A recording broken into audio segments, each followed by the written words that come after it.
Almost 15 years later, this card is still seeing play.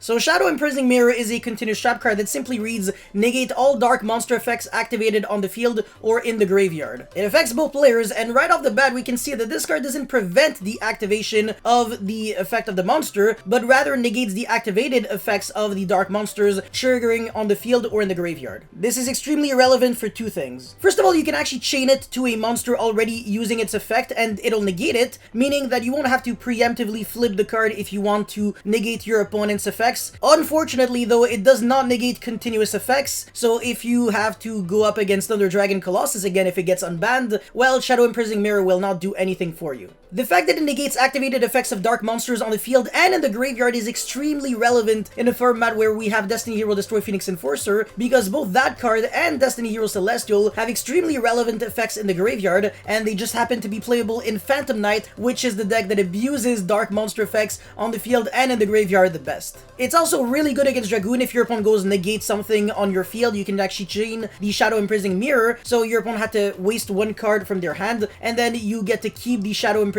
Mirror on the field to negate further cards. This card demolishes countless competitive decks and also some rogue strategies such as Dragon Link, Phantom Knight, Shaddoll Invoked, Orcus, DDD, Burning Abyss, Cyberdark, and the list goes on. There are also several dark attribute monsters in the extra deck that pretty much everybody is afraid of, such as IP Masquerena, Nightmare Unicorn, Axis Code Talker, Borrelsoul Dragon, BORRELOAD Savage Dragon, and again, the list also goes on.